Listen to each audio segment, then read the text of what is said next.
नमस्कार, मी रुचिता. ॲग्रोनमध्ये आपल्या सर्वांचं स्वागत.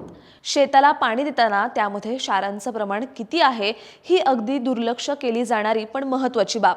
कारण क्षारांचं प्रमाण वाढलं तर जमिनीची सुपीकता कमी होते, पिकाची वाढ मंदावते आणि उत्पादनावर परिणाम होतो. बऱ्याच भागांमध्ये क्षारयुक्त पाण्याची समस्या भेडसावते.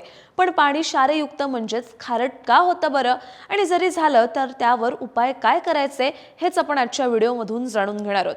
या व्हिडिओसाठी कृषी विज्ञान केंद्र धुळे येथील मृदा विज्ञान विषय विशेषज्ञ डॉक्टर अतिश पाटील यांनी माहिती दिली आहे.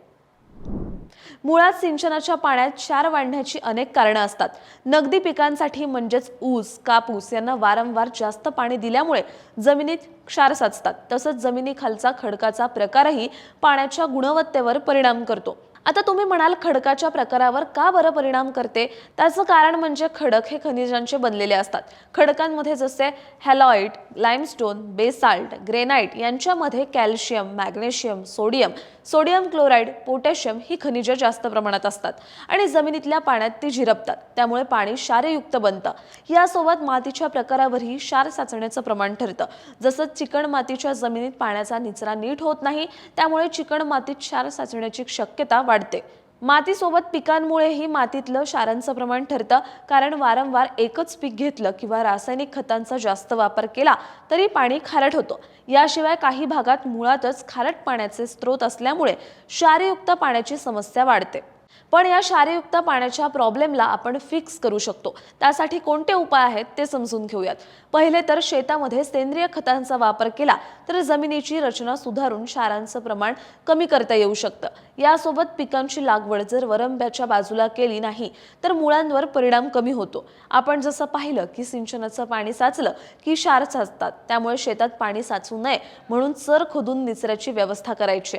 यासोबत सरींमध्ये काडी, कचरा, पाचट किंवा भुसा टाकून आच्छादन केलं तर जमिनीतील ओल टिकून राहते आणि क्षारांचा परिणाम कमी होतो. यासोबत जमिनीत पेरणी करताना 15 ते 20% बियाणं जास्तच वापरायचंय. तसंच नत्रयुक्त खताचा वापर थोडा वाढवून पिकांची वाढ सुधारता येते.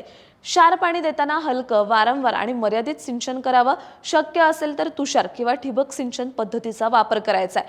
पण यामध्ये ठिबक वापरताना पाण्यातले विद्राव्य क्षार 3.12 डेसिसायमन प्रति मीटरपेक्षा कमी असले पाहिजेत. आता तुम्ही म्हणाल, हे प्रमाण कसं मोजायचं बरं? तर पाण्यामधल्या क्षारांचं प्रमाण हे इलेक्ट्रिकल कंडक्टिव्हिटी मीटर या उपकरणाच्या माध्यमातून मोजलं जातं. यासोबत खारट पाण्यात चांगलं पाणी मिक्स करून वापरलं तर पिकाला त्याचा परिणाम कमी होतो.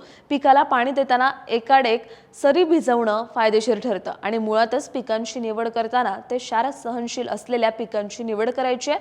जसं कापूस ही पिकं क्षारयुक्त पाण्यात येऊ शकतात, पण हरभरा, गहू हे क्षारपट जमिनीत चांगले येत नाहीत. त्यासाठी क्षारांशी सहनशील असलेले वाणही वापरता येतात. जसं फुले 265 हा ऊसाचा वाण क्षारपट जमिनीत चांगला येतो. जर पाणी खूपच खारट असेल तर त्या भागात निलगिरी, बांबू, सुभाबोळ यांसारखे झाडं आपल्याला शेतात लावायचे. त्यामुळे मातीमधले क्षार कमी होऊन मातीचं आरोग्य सुधारतं. तुम्हाला ही माहिती कशी वाटली हे कमेंट बॉक्समध्ये नक्की सांगा आणि तुम्ही क्षारयुक्त पाण्याचं व्यवस्थापन कसं करतात तेही कमेंटमध्ये सांगा. आणि अशाच शेतीविषयक आणि नवनवीन माहितीसाठी ॲग्रोवनला सबस्क्राईब आणि फॉलो करायला विसरू नका.